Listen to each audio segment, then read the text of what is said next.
Lamine Ousmane, ministre camerounais de l'économie, de la planification et l'aménagement du territoire, est porteur d'un message de son président Paul Biya, son homologue tchadien. Il a été reçu ce matin par le chef de l'État.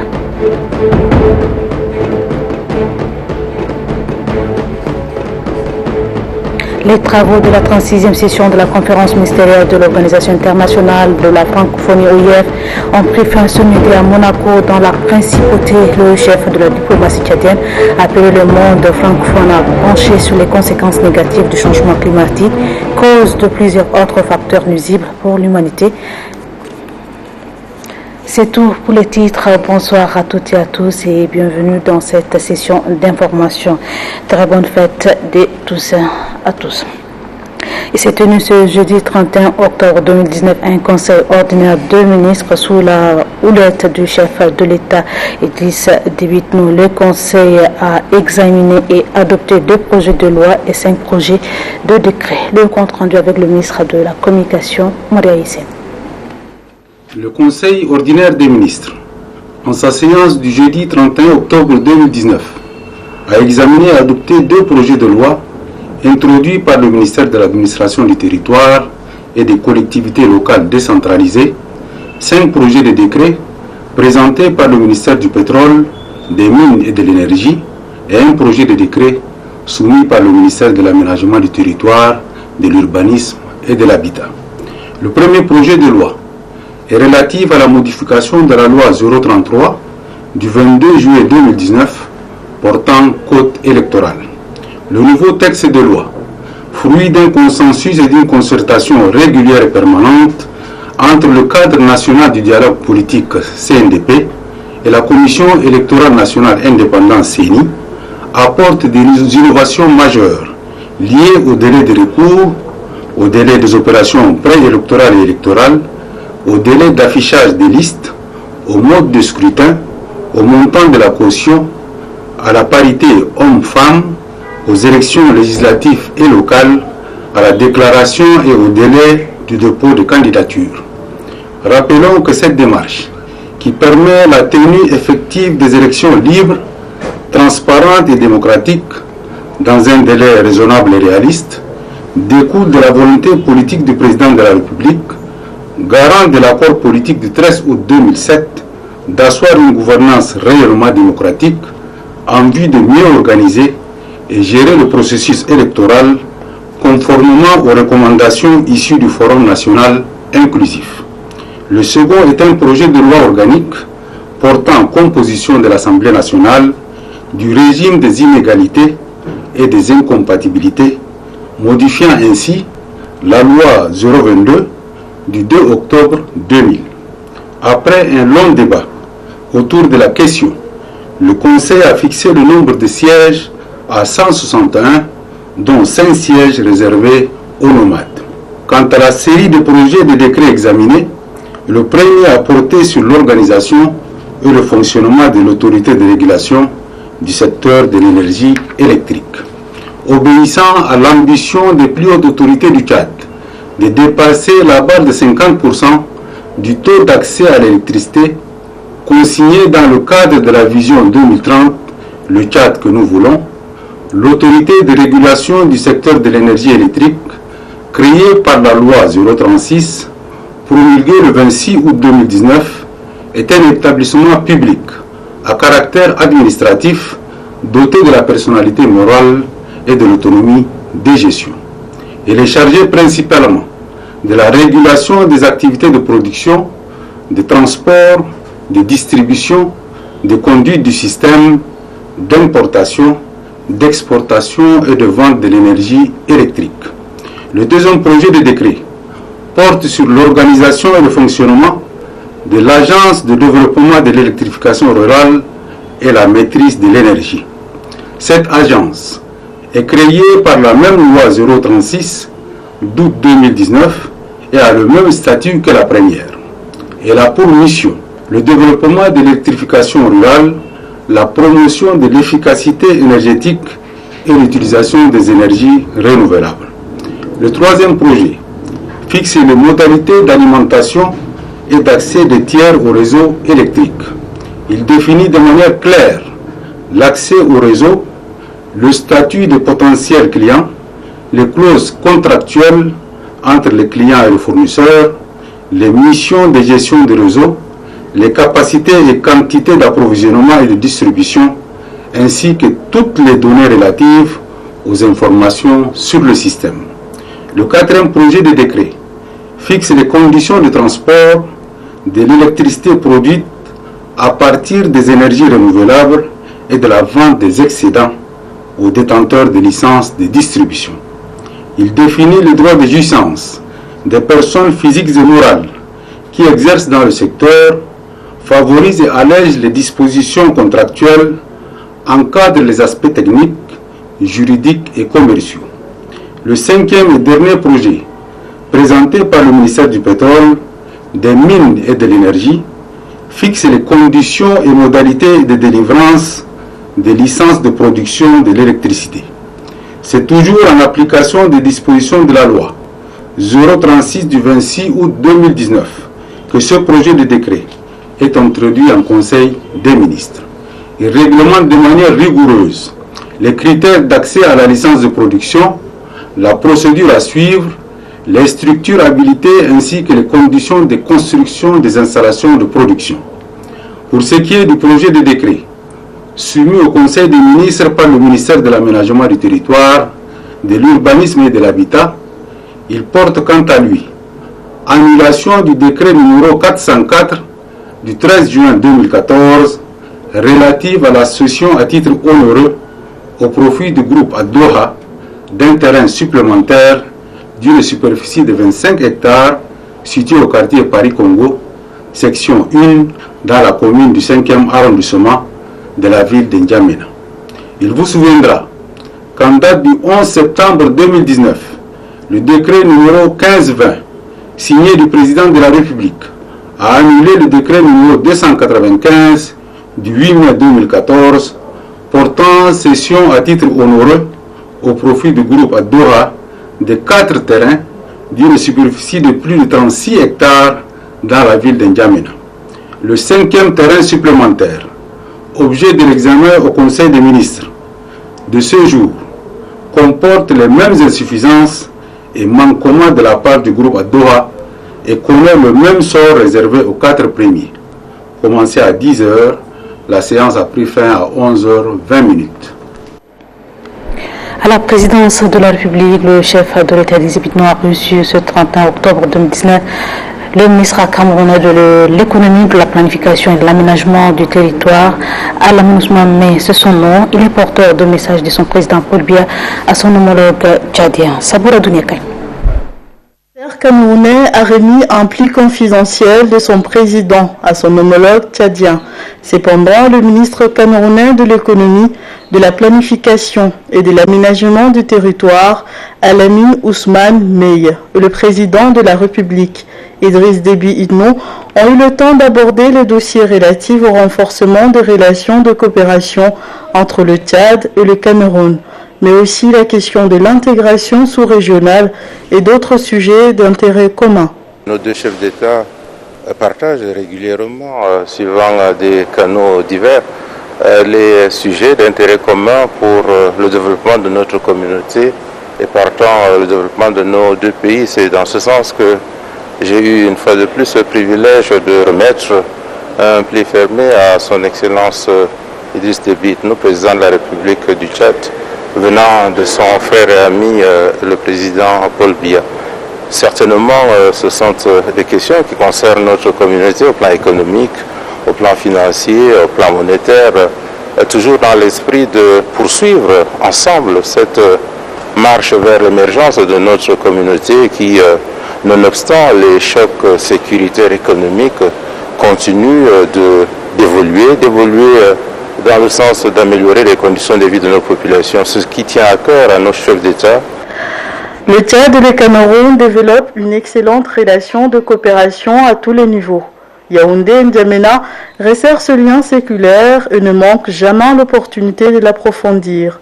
Et l'émissaire camerounais a évoqué tout cela avec le chef de l'État au cours de cet entretien qui a duré plus de 45 minutes. La baisse des niveaux en milieu scolaire, la problématique a fait l'objet d'un panel hier après-midi, initiative de la Fondation Grand Cœur qui consiste à trouver des solutions à la récurrente question de la baisse de niveau en milieu scolaire. Kalinga Vouna. L'éducation et surtout une éducation de qualité pour les enfants tchadiens, quel que soit leur rang social, est la volonté affichée par la première dame Ina Déby Itno via sa fondation Grand Cœur. L'appui multiforme de la fondation Grand Cœur pour l'amélioration du système éducatif en est une parfaite illustration. Cette fois, la question de la baisse des niveaux en milieu scolaire préoccupe la fondation Grand Cœur. Sur initiative de cette fondation, les responsables de cette organisation, les cadres du ministère de l'Éducation nationale, les responsables des syndicats des enseignants et des associations des parents d'élèves et les élèves débattent de la problématique. Objectif, déterminer la cause de la baisse des niveaux en milieu scolaire, situer les responsabilités de chacun en vue de proposer des pistes de solutions pour redorer le blason du système éducatif tchadien. Le panel, dans le cadre de Soutenons l'école tchadienne, et puis encore un autre sous-thème s'est ajouté tout en allant sur ce travail-là, c'est l'école que nous voulons, en fait. Ce que nous recherchons, c'est l'école que nous voulons pour l'enfant tchadien. Et aujourd'hui, le panel est cet aboutissement de ce processus de Soutenons l'école tchadienne, puis l'école que nous voulons. Par ce panel sur la baisse des niveaux, la Fondation Grand Cœur entend aider le gouvernement à remédier à ce mal qui gangrène notre système éducatif. Les gens s'accordent à dire que c'est la faute des enseignants, le plus souvent. Et si c'est la faute des enseignants, les enseignants ne l'acceptent pas. Ils disent non, ce n'est pas de leur faute. Et donc, par conséquent, il y a toujours des rejets qui se disent non, ce n'est pas de ma faute. Et si ce n'est pas de sa faute, à qui la faute alors? Parce que dans le partenariat avec l'éducation, ce n'est pas seulement les parents, n'est-ce pas? Il y a aussi l'État. Les parents doivent avoir une attitude positive pour l'école et les parents doivent normalement aider les enfants. Si nous voulons que nos enfants réussissent, il faut les aider. Il faut que les parents accordent une attention particulière à l'école. Le ministre de l'Éducation nationale, Aboubakar Siddiq Thioroma, dit avoir pris bonne note de toutes les recommandations faites par les panélistes. Réalité. L'enfant d'aujourd'hui n'est pas celui de 30 ans, de 40 ans. Il est aujourd'hui muni de tablettes, de smartphones, il utilise l'Internet et l'école doit s'adapter à cela pour que, à travers ces outils que l'enfant utilise au quotidien, on doit passer par là pour lui transmettre le savoir. Également, que l'école soit attrayante. L'on ose croire que grâce à cette implication de la Fondation Grand Cœur dans le secteur de l'éducation, l'école tchadienne retrouvera ses lettres de noblesse d'antan. La journée panafricaine de la jeunesse est célébrée chaque 1er novembre de l'année. Cette année, la journée est placée sous le thème « Comptez-moi dans 1 million ». À cette occasion, le ministre de la Promotion de Jeunes, des Sports et de l'Emploi a fait une déclaration de circonstance. Le ministre exhorte la population à sortir massivement et à mettre à profit les activités qui seront menées demain 1er novembre. Suivez.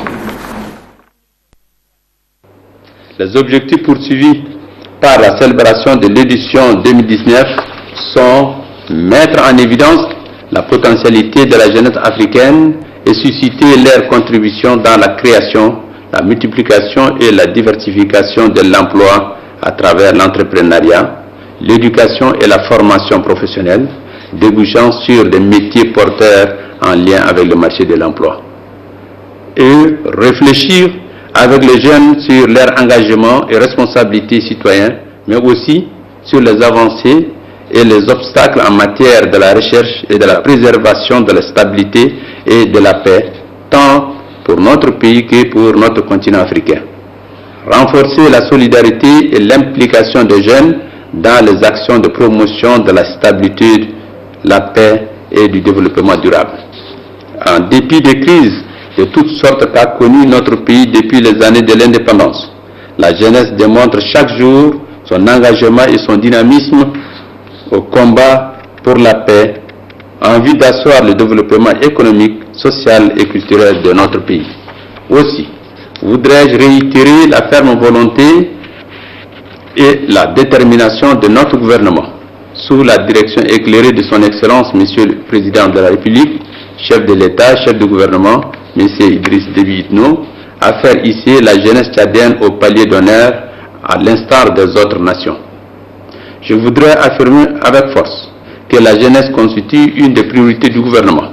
C'est pourquoi deux documents d'orientation stratégique que sont la politique nationale de la jeunesse et la politique nationale de l'emploi ont été adoptés respectivement par des décrets. Par ailleurs, l'annonce par le chef de l'État de l'intégration en 2020 des milliers de jeunes lauréats des différentes écoles de formation professionnelle publique constitue une véritable lueur d'espoir pour notre jeunesse, car elle viendra réduire considérablement la proportion du chômage de nos jeunes. Ces actions tous azimuts sont des preuves tangibles que le gouvernement est à l'œuvre pour donner les possibilités d'action à la jeunesse, afin que celle-ci fasse éclore son potentiel par ricochet, contribue activement et efficacement au développement social, culturel et sportif de notre pays. 1er novembre, c'est aussi la fête de Toussaint. En application de l'article 2 du décret numéro 273 du 7 mars 2019 modifiant l'article 2 du décret numéro 413 du 30 septembre 1997 portant révision de la liste et du régime de jours fériés chômés, le ministre de la fonction publique, du travail et du dialogue social a l'honneur de porter à la connaissance des travailleuses et travailleurs des secteurs publics et privés que la journée du vendredi 1er novembre, fête de Toussaint, est déclarée fériée, chômés payés sur l'ensemble du territoire national. Par ailleurs, le ministre tient à informer les travailleuses et travailleurs que la journée du samedi 2 novembre reste ouvrable pour les services qui ordinairement consacrent le samedi comme journée de travail. La signature, le ministre de la fonction publique, du travail et du dialogue social, Ali Mboudou Mboudoumi. Le ministère de l'économie, de la planification, du développement, partenariat avec la GIZ, la coopération allemande, organise depuis ce matin la 4e réunion du comité national de pilotage du projet de renforcement de la résilience et de la cohabitation pacifique. C'est la directrice générale du ministère qui a présidé la cérémonie. Ousmane Idriss Takou. Au menu de la réunion du comité national de pilotage du projet de renforcement de la résilience et de la cohabitation pacifique au Tchad, les participants vont adopter le rapport de la précédente réunion et le prolongement de la durée du projet. Démarré depuis 2016, le PRCPT concerne 6 provinces, à savoir les Hadjar-Lamis, les Charibagrimi, les Sila, les Mayoukébi Est et Ouest. Objectif, augmenter la résilience et améliorer les opportunités économiques au Tchad afin de réduire les facteurs de déstabilisation transfrontalière. Après 3 années de mise en œuvre, beaucoup de réalisations ont été faites. En effet, les différentes missions de suivi sur le terrain, aussi bien des membres du comité de pilotage, de la délégation de l'Union européenne, des autorités locales, ont permis de découvrir l'enthousiasme, la forte mobilisation et la adhésion des bénéficiaires aux objectifs du projet. Les chefs de coopération de l'Union européenne au Tchad louent les efforts du Tchad en matière de développement. Il y a un aspect qui est très important, je pense, tout autour de ça, c'est le rôle de l'État tchadien. Alors on a eu effectivement l'appui très fort du ministère de l'économie et de la planification du développement.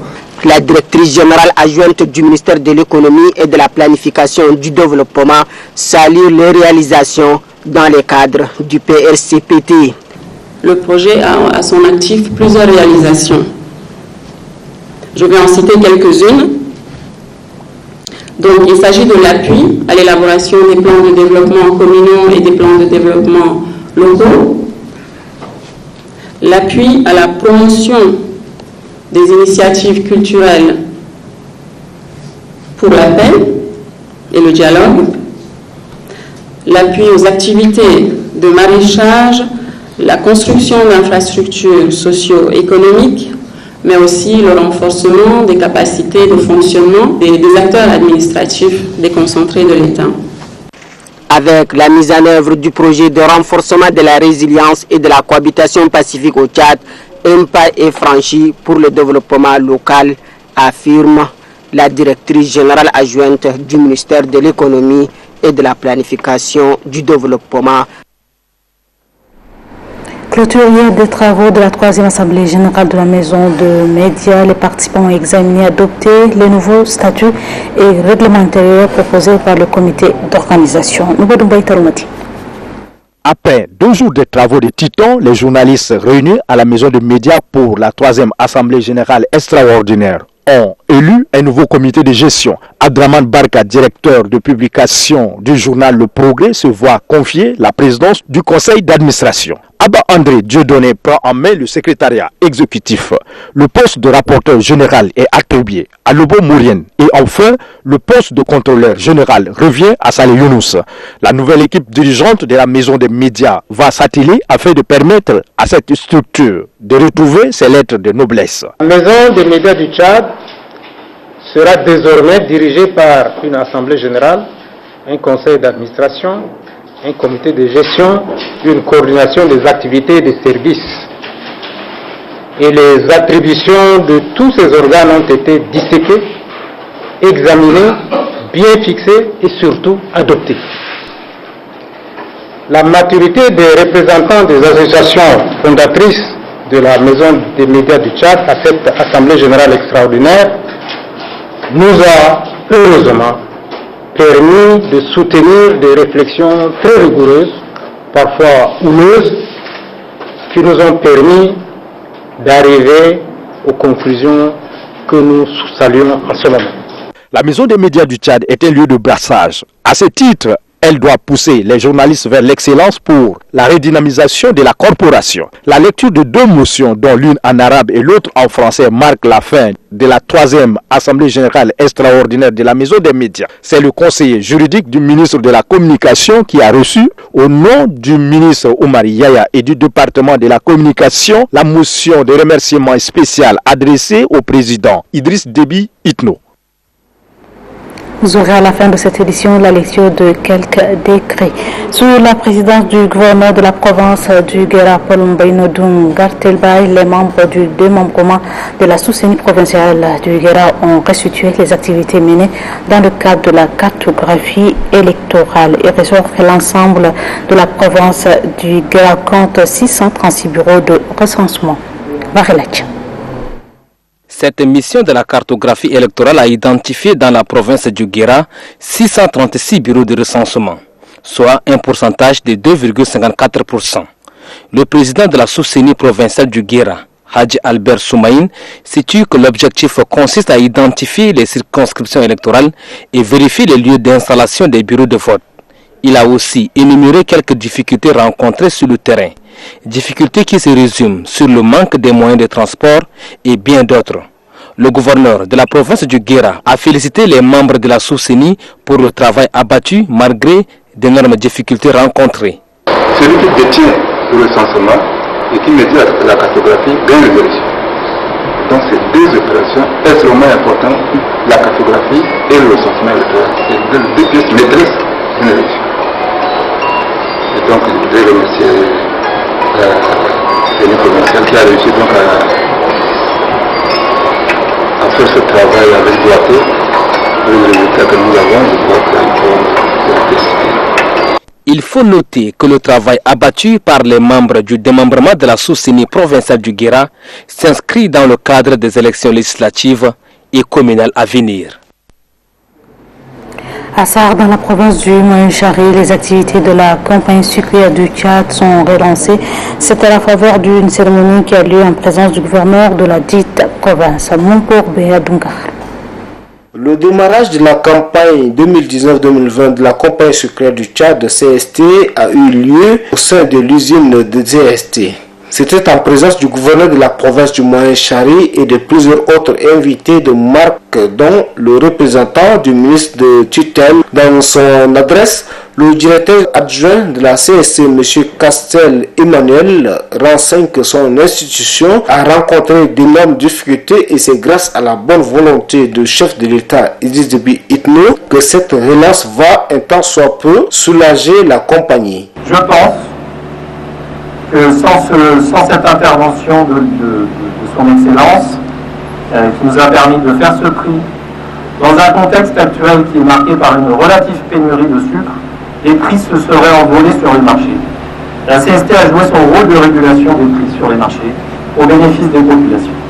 Pour le représentant du ministre du Commerce, la CST a tant souffert et il est temps de lui donner un coup de pouce pour qu'il s'envole. Notre pays, le Tchad, est présent dans la production de sucre depuis plusieurs années pour satisfaire son marché intérieur. L'enjeu est d'augmenter cette production de façon substantielle, car les demandes nationales et régionales sont en forte croissance et constituent une excellente opportunité. L'association de jeunes pour le développement de la province du Ouaddaï a organisé à Béchi une conférence de base sur le conflit intercommunautaire et la voie procédurale devant les juridictions. C'était en présence du gouverneur Ramadan Erdebou, Souleymane Ousmane Boukaï. Cette conférence a été co-animée par Mahmoud Mohamed Abdelnabi, juge au siège au tribunal de grande instance d'Abéchi, et Cheikh Siddiq Abakar Djido, membre du Conseil supérieur des affaires islamiques du Ouaddaï, en présence du gouverneur de la province du Ouaddaï, Ramadan Erdebou. Le président de l'Agidro, Abbas Kassim Ali, a laissé entendre qu'avec cette conférence, son organisation veut sensibiliser la population à vivre en harmonie et de connaître les procédures judiciaires à entreprendre en cas de conflit intercommunautaire. Le gouverneur de la province du Ouaddaï, Ramadan Erdebou, a remercié l'Agidro pour avoir organisé cette conférence, débat qui, selon lui, aidera à instaurer la paix et la stabilité dans la province. Le gouverneur a signifié que l'acte posé par cette organisation entre en droite ligne de la politique du chef de l'État, Idriss Déby Itno, qui veut une jeunesse qui ose et qui a de l'audace pour faire du Tchad un havre de paix. Les deux conférenciers ont, au cours de leur exposé, fait comprendre aux participants que la justice et l'islam interdisent les conflits intercommunautaires et sanctionnent les assassins. Pour eux, en cas de conflit intercommunautaire, il est interdit de rendre justice soi-même. Le projet d'appui à la société civile PASOK a remis des matériels informatiques de sonorisation et quelques modules de formation relatifs au rôle de la société civile à l'ENACC dans le cadre de leur partenariat. On fait le point avec Mohamed Seydabakar. 4 modules de formation relatifs au rôle de la société civile dans le développement économique, la gestion et la résolution des conflits et la contribution des organisations de société civile dans la définition et la mise en œuvre des politiques publiques, des équipements informatiques et des sonorisations. Voilà ce qu'a offert le projet d'appui à la société civile PASOK à l'École nationale d'administration ENA pour raffermir les relations de partenariat. Un partenariat qui consiste à accompagner l'ENA dans l'atteinte de ses objectifs. Ce protocole de partenariat vise l'inscription des modules de formation et d'information sur la société civile dans le curricula de l'ENA. Pour traduire ce protocole de partenariat dans les faits, 4 modules de formation ont été conçus par le PASOK en collaboration avec la faculté des sciences juridiques et politiques et l'École nationale d'administration. Très ravi de ce partenariat, le directeur général de l'ENA exprime sa satisfaction et rassure les donateurs des équipements de leur utilisation à bon escient. Vous pouvez naturellement imaginer la joie qu'est la nôtre de recevoir ces différents modules aujourd'hui, ainsi que le matériel didactique qui l'accompagne, et j'en suis convaincu, cela ne constitue qu'une phase dans la mise en œuvre du partenariat qui lie nos deux institutions. Également, je veux vous assurer une chose, c'est que ce matériel sera utilisé à bon escient au profit de nos élèves, mais aussi au profit des agents de l'État que nous sommes amenés à les former dans le cadre de la formation continue. Pour les représentants du chef de la coopération de l'Union européenne au Tchad, Arnaud Brochard, l'appui à la société civile est au cœur de son institution. Le directeur général de l'administration du territoire, Mohamed Kalimala, représentant le ministre de tutelle, a quant à lui salué l'appui du PASOK et la pertinence des thèmes du module de formation destiné aux futurs administrateurs. Semaine de la citoyenneté, le ministère de l'Environnement a loué aux jeunes citoyens sans frontières un espace de 6 hectares dans leur active entreprise. Ces jeunes ont mis en terre ce matin 2 plans. Dans l'après-midi, ils ont signé un mémorandum d'entente entre le ministère de l'Éducation, ceci pour instaurer 1 heure de cours civique chaque semaine. Alima Matabello. Dans la ceinture verte de Gassi, voici désormais l'espace alloué aux jeunes citoyens sans frontières. 6 hectares. Unis comme un seul homme, ces jeunes s'engagent à reboiser cet espace, à faire de lui l'Amazonie tchadienne. Et comme le défi est grand, ils se mettent aussitôt à l'action. Chacun laisse son empreinte. Le pays est vaste. On est là, on s'est engagé, on a dit on peut lutter contre la désertification. Aujourd'hui, 6 hectares, c'est pour nous tester, mais nous sommes aptes, nous allons implanter et entretenir. Et les années prochaines, je verrai bien que 6 plus 1 0 derrière, ça fera 60 hectares pour nous tous. L'engagement est pris. Ces jeunes vont aussi veiller à leur entretien. Une action pour préserver l'environnement. Votre engagement nous rassure et nous donne vraiment la quintessence que notre environnement sera préservé et nos terres restaurées et nos provinces épargnées de toute la désertification, parce qu'il y a un objectif, 1 million d'arbres à planter chaque année, et avec votre concours, on peut déplacer des montagnes. Citoyenneté oblige. Il faut protéger l'environnement sur lequel dépend l'avenir de tous et promouvoir l'éducation aussi. Et cette volonté est cristallisée au building de Moursal avec cette signature de mémorandum. Le ministère de l'Éducation nationale et les jeunes citoyens sans frontières s'engagent à instaurer 1 heure citoyenne, 1 heure de cours civiques dans tous les établissements scolaires. Ces cours seront dispensés par ces jeunes citoyens eux-mêmes. Aujourd'hui, nous avons le lancement de cette coopération. Nous devons dire merci. Merci parce que c'est un relais qui serait désormais pris par le CSF et dans les écoles. Il y aura des actions qui seront entreprises. Et à travers cela, nous osons espérer que nous aurons beaucoup d'impact. Il n'est point à démontrer le manque de civisme dans nos milieux. Ces engagements visent à léguer un Tchad fort avec des élèves bien éduqués, capables de conduire sa destinée. La campagne d'information et de sensibilisation sur le revenu extractif entreprise par l'Initiative pour la transparence dans les industries extractives, ITU, arrive à son terme. La cérémonie de clôture s'est déroulée ce matin dans la commune du 2e arrondissement. Noukour Barkay. Éclairer le public sur les revenus des minéraux extraits, tel est l'objectif visé par la campagne d'information et de sensibilisation entamée par l'Initiative pour la transparence dans les industries extractive. Après avoir sillonné les communes du 9e et 10e arrondissement, le cap est mis cette fois sur la commune du 2e arrondissement, la dernière étape de cette campagne. Dans un climat de sérénité, des échanges fructueux ont été passés entre les conseillers municipaux, chefs de carré, délégués de quartier et jeunes. Comme cela a été le cas pour les autres communes, les 2 experts de l'ITIE se sont livrés à l'exercice qui consiste à expliquer à l'aide de projections les exposés sur les revenus pétrolier, le raffinage et le transport des produits pétroliers, ainsi que les perspectives et défis de l'ITIE. Les messages que nous avons donnés, c'est la transparence de la gestion du bien que les industries ont reçu. Ce que je viens de recevoir ce matin et ce que je viens d'écouter, ça c'est sous ma responsabilité de les transmettre à ma population. Le secteur des industries extractives est particulièrement sujet à des suspicions quant à la clarté dans les revenus qu'il génère. C'est donc pour dissiper tout doute que l'ITIE s'est donné pour objectif d'initier cette campagne. Ayant à son actif 10 rapports de conciliation, le coordonnateur de l'ITIE rassure de rendre public le rapport 2017 et 2018 dans les jours à venir. Un rapport qui situera certainement le public sur la gestion des retombées pétrolières engagées par le Tchad courant 2017-2018. La plateforme Next Eastern Forum a organisé une conférence de presse ce matin au cours de laquelle la plateforme a annoncé la tenue d'une semaine scientifique du 12 au 16 novembre ici en Djamena. Cette semaine scientifique est la première du genre au Tchad. Elle vise à encourager les jeunes vers la science. Houssenda Djoyan.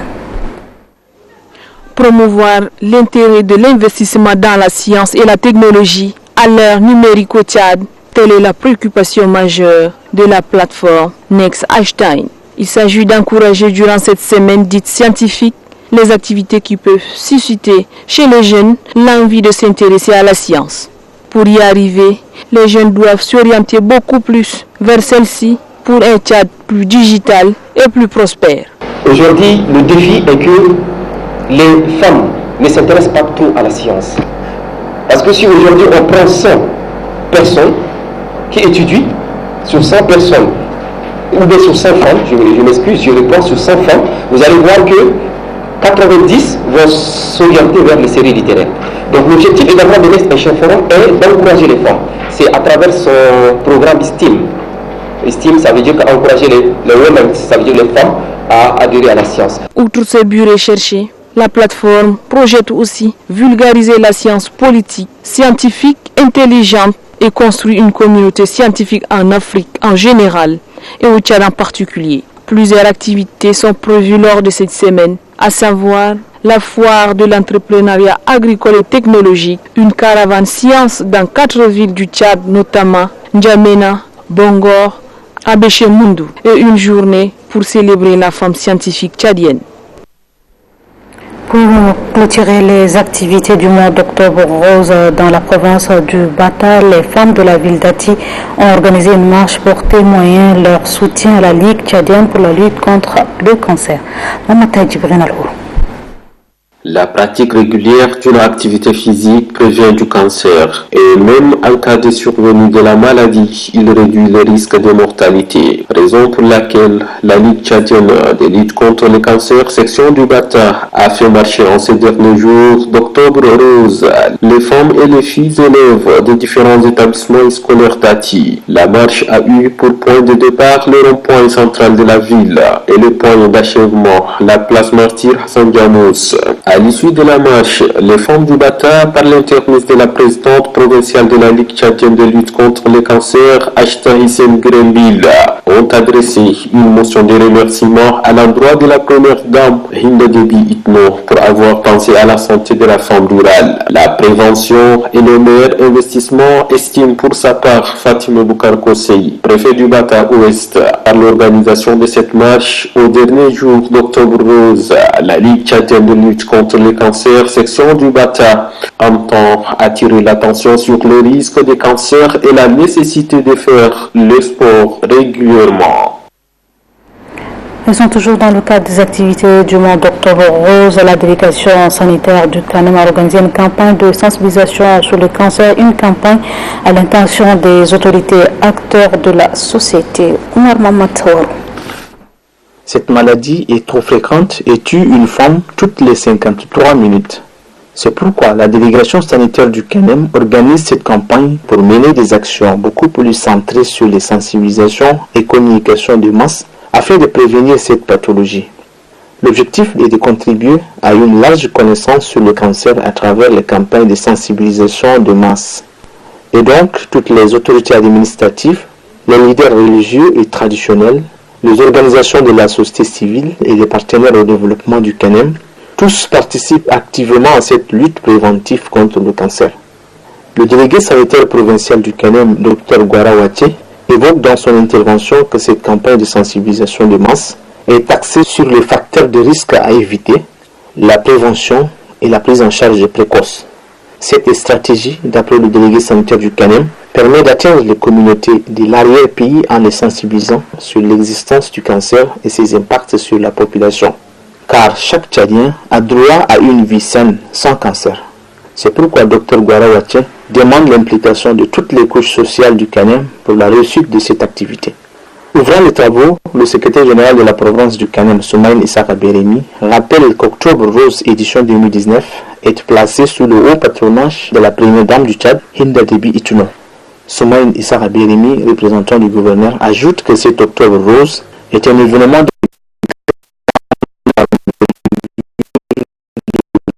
mobilisation de masse soutenu par un consortium de partenaires comme le ministère de la Santé publique, l'Organisation mondiale de la santé et autres.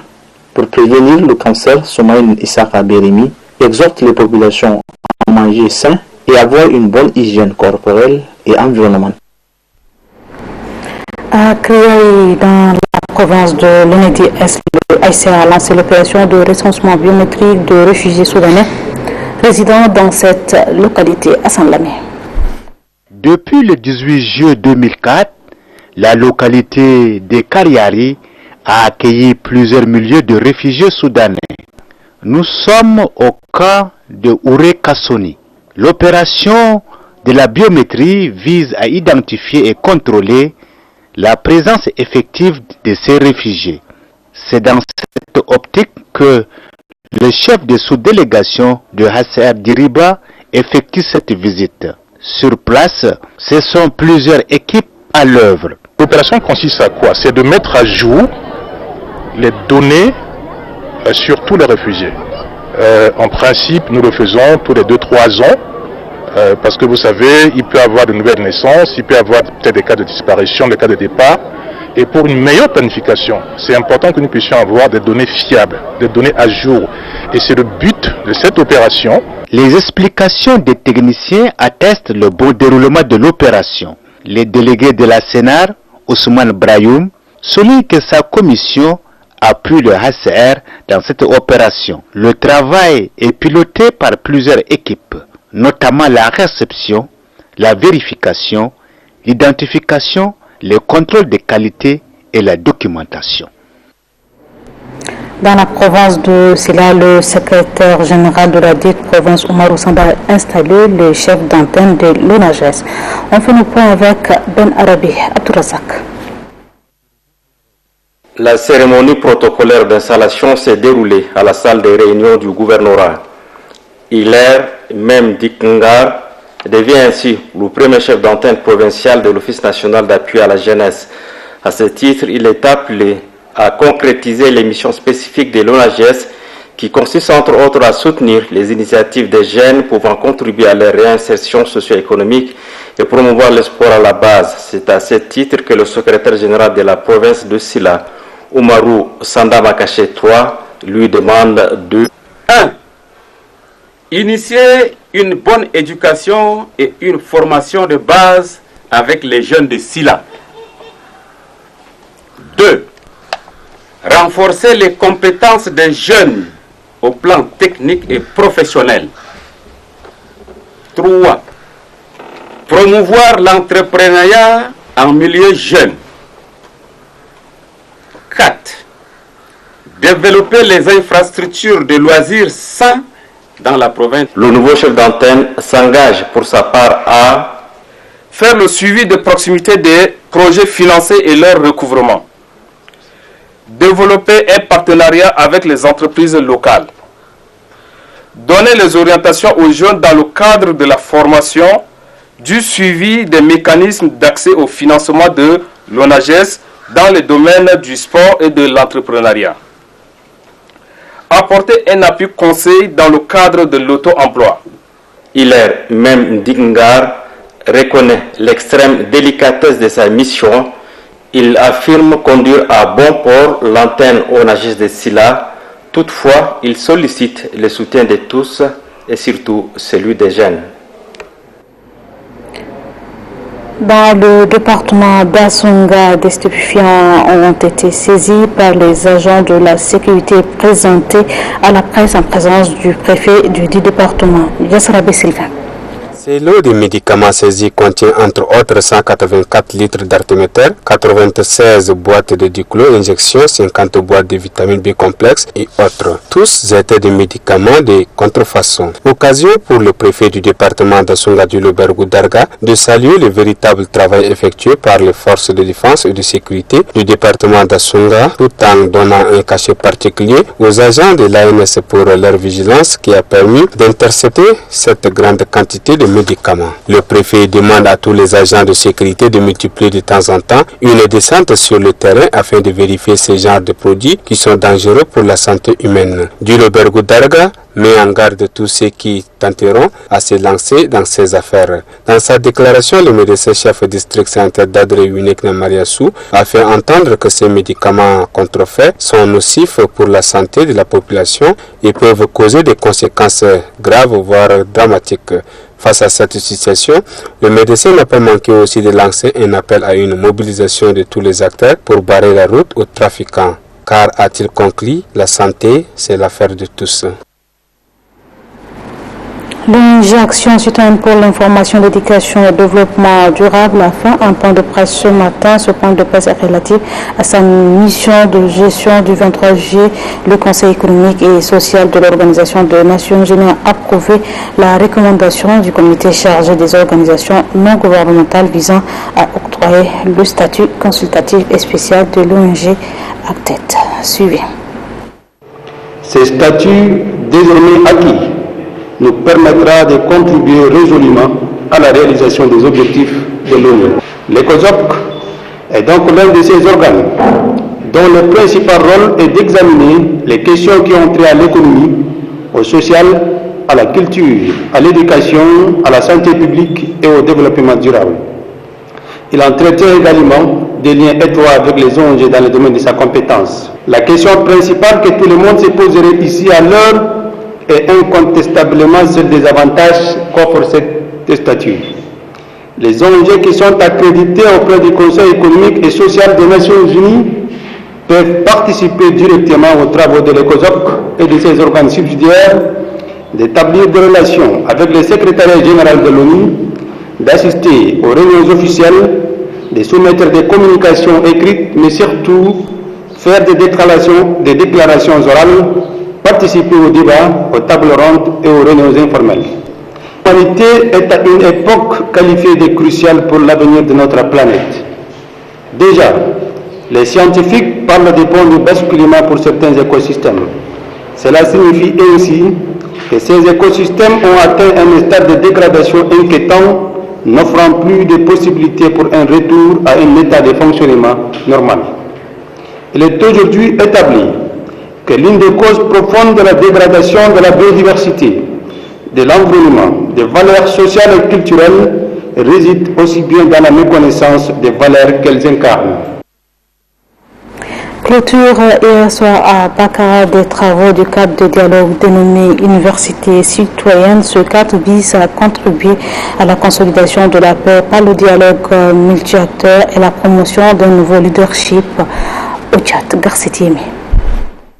Durant 3 jours, les jeunes leaders, les représentants des associations de la société civile, des partis politiques et les étudiants se sont penchés sur des questions liées aux défis du développement socio-éducatif lors du cadre de dialogue dénommé Université citoyenne, tout en déclarant que la jeunesse s'engagera à se développer davantage à une synergie d'action en vue de partager les informations entre elles pour renforcer la bonne gouvernance démocratique, la construction de la citoyenneté et la paix au Tchad. Royem Sekalbaï relève quelques recommandations à l'endroit des plus hautes autorités. Le coordinateur national du comité de l'appel à la paix et à la réconciliation, Abdurrahman Ali Goussoumian, souligne que les conclusions et les recommandations faites lors de ces assises reflètent la qualité et la pertinence remarquables. Et quant à elle, la directrice des activités socio-éducatives des jeunes, Solange Djilnodi, appelle les jeunes au centre de développement afin d'éviter de succomber à la division. Les jeunes en tant que citoyens doivent maîtriser des techniques d'action collective,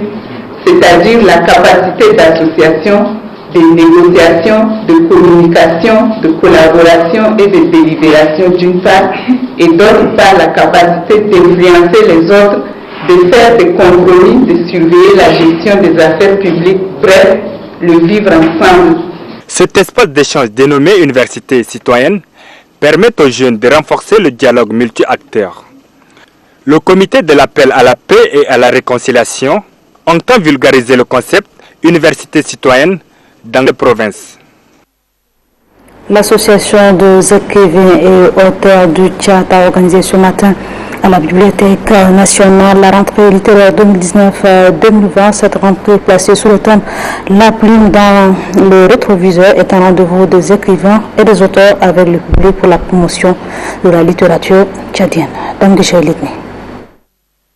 La plume dans le rétroviseur. C'est avec ce thème que l'Association des écrivains et auteurs du Tchad, ACEAT, marque sa rentrée littéraire 2019-2020.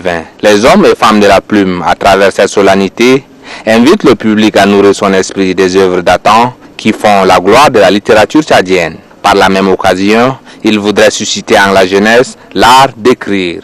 Les objectifs recherchés à travers une rentrée littéraire sont multiples.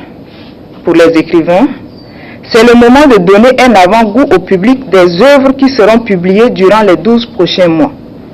Des experts présentent des résumés des livres des auteurs apparaître afin d'aiguiser l'appétit des lecteurs et les inciter à se ruer sur les meilleures parutions. Pour les éditeurs, c'est le lieu de la compétition qui a pour corollaire la recherche de la qualité des œuvres à éditer en vue de susciter l'intérêt du public.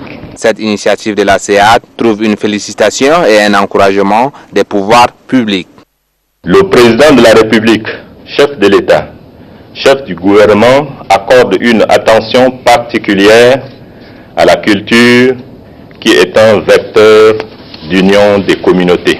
D'ores et déjà, nous vous rassurons du soutien indéfectible du ministère du Développement touristique, de la culture et de l'artisanat. Nous vous invitons aux réflexions constructives pour l'épanouissement et le rayonnement de la littérature tchadienne à travers le monde.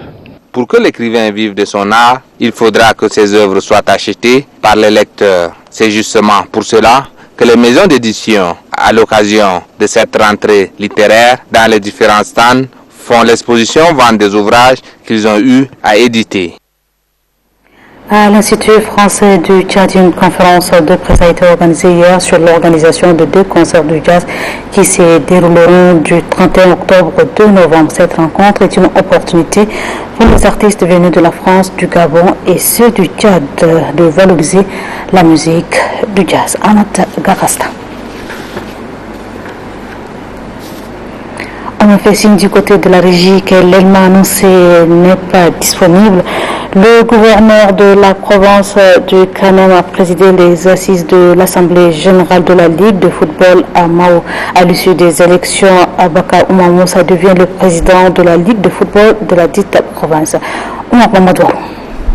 La cérémonie a vu la présence du représentant de la Fédération tchadienne de football association, les commissions chargées des élections, les autorités administratives, civiles et militaires, les présidents des clubs, les entraîneurs, les capitaines des équipes ainsi que les joueurs de différents clubs. Après le mot de bienvenue du président de la Ligue provinciale sortant, Souleymane Mohamed Doloulou, ce fut le tour du représentant de la Fédération tchadienne de football association, Moudou Bekari, et le discours d'ouverture du gouverneur Hassan Terab, suivi de la présentation du bilan d'activité des 4 ans écoulés de l'équipe sortante qui ont constitué la première étape. La seconde étape est réservée uniquement à la commission électorale, la commission de recours, les membres de justice pour le déroulement et la supervision des élections des membres de la Ligue provinciale. Avant que les élections ne commencent, les 2 candidats tête de liste ont présenté leur projet pour le nouveau mandat de 4 ans afin de permettre aux délégués votants de faire leur choix. La phase ultime est le vote pour départager les 2 bureaux. Les 14 électeurs inscrits sur la liste ont procédé au vote.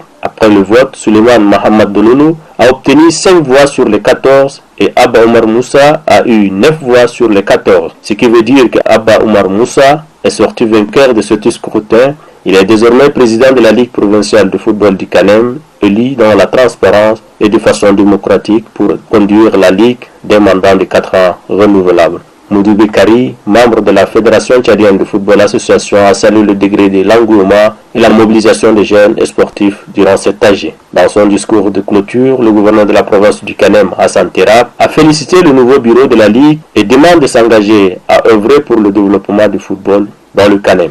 Je souhaiterais que le bureau entrant de la Ligue s'engage à œuvrer pour le développement du football au Kanem et rendre opérationnels les sous-ligues de Mondo et Nuku. Mesdames, Messieurs, le développement du sport en général et du football en particulier est au centre de la préoccupation politique de son Excellence M. Idriss Déby Itno, président de la République, chef de l'État qui a toujours placé la femme et la jeunesse au cœur de son action politique.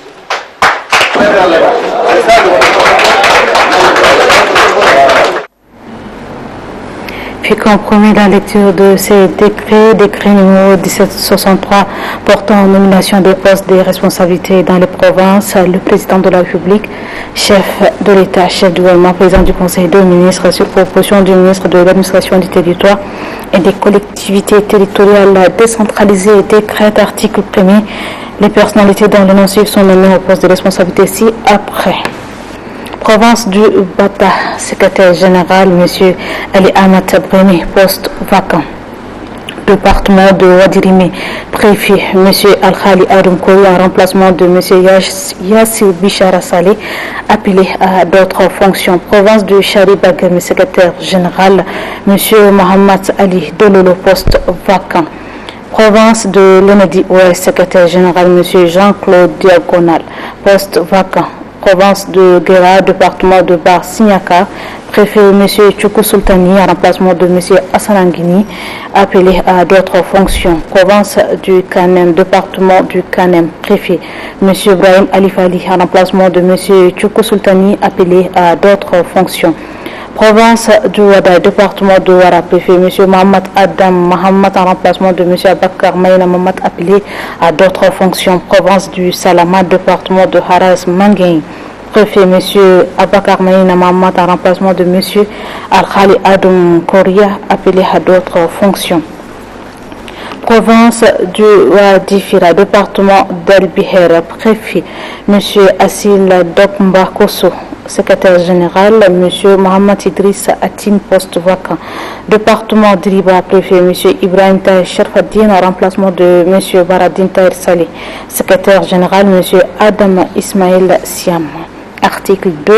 Le ministre de l'administration du territoire et le ministre des Finances et du budget sont chargés, chacun en ce qui le concerne, de l'application du présent décret qui prend effet pour compter de la date de sa signature, sera inscrit et publié au journal officiel de la République. N'Djamena, 31 octobre 2019, Idriss Déby Itno. Décret numéro 1764 portant création d'un canton Bani Halba dans la commune d'Abéché, département du Wara, province du Wadaï. Le président de la République, chef de l'État, chef du gouvernement, président du Conseil des ministres, sur proposition du ministre de l'administration du territoire, des collectivités territoriales décentralisées, décrète article 1er. Il est créé dans la commune d'Abéché, département du Wara, province du Wadaï, une chefferie traditionnelle dénommée canton Bani Halba, chef-lieu Abéché. Article 2. Le ressort territorial de ce canton sera déterminé ultérieurement par arrêté du ministre de l'administration du territoire. Article 3. Le présent décret qui abroge toute disposition antérieure contraire prend effet pour compter de la date de sa signature, sera inscrit et publié au journal officiel de la République. N'Djamena, 31 octobre 2019, Idriss Déby Itno. Et voilà, sur ce, je referme cette édition. Merci bien à vous. Très belle soirée à toutes et à tous. Bonsoir et à très bientôt, Inch'Allah.